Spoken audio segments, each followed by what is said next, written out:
good afternoon. Ngayon po ay naglalaba po ako dito sa isang munting garden lang po ito ng lola ko dito sa Cavite. Nakitira lang po ako dito dahil sa naghahanap din po ako ng trabaho. Kaya habang hindi pa naman po ako natawagan, naglaba muna ako po dito ng mga damit ko para if in case na kung busy na po ako, hindi na marami yung lalabahin ko. Kaya yan,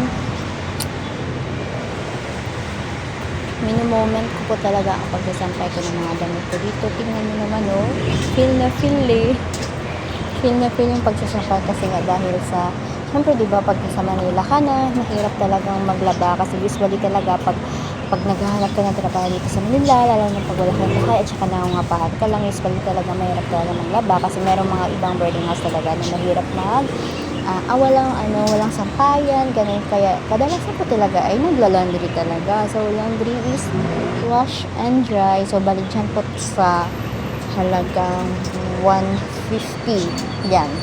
Mga dyan yung budget po pag naglalaba po kayo. Kaya ganun.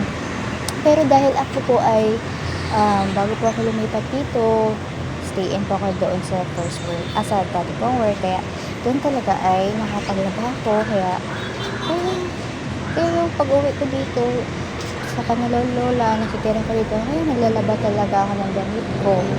Kaya pansinin nyo, yan, nagsasampay po ako niyan. Kasi mabilis lang naman siya malabhan, wala naman masyadong mabilis na damit, diba? Kaya mabilis na din siya matuyo pag nakasampay na lang yung napag-init yung panahon. Kaya ganyan, napapansin nyo, nagsasampay ako niyan. Wala namang ibang space na pagsasampay. Kaya yung tulo ng tubig galing sa damit ko ay napupunta dyan sa mga dyan, kita nyo naman yan, yung mga laman, ganun. Pero sa baba naman po yan ay semento naman po. So yan, dahil tapos na ako doon, dito naman ako na sa sasampay. Kaya ganyan, makita ninyo, nagsasampay po ako dyan hanggang sa maubos ko po lahat yan kasampay yung mga damit ko ngayon. So, ganun po yung buhay pag nakikitira ka lang po talaga sa yung kamag-anak. So, yun po. Ganun po, ganyan. Kaya, tiis-tiis lang po talaga sa buhay. Mga YouTube. Kaya, ganun. So, yan. Na-arrange ko na po yung pagsasampay ko. And then, mayroon pang natira, kaya piga-piga muna, piga-piga, hanggang sa matapos ko lahat yan, kakasampay. Kunti lang naman yung labahan ko, hindi naman gano'ng karami yan. So, yun lang naman siya. So, feeling ko, mamayang hapon, is matutuyo na talaga yan, kasi mainit naman talaga ang panahon ngayon.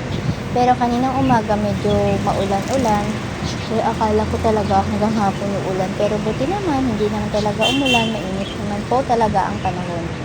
Kaya yun. So yan, pati yung eco bag, nilabhan ko po iyan. Kasi pinaglagyan ko po yan ng aking mga duming damit. So nilabhan ko kasi para hindi siya mabaho. So yun.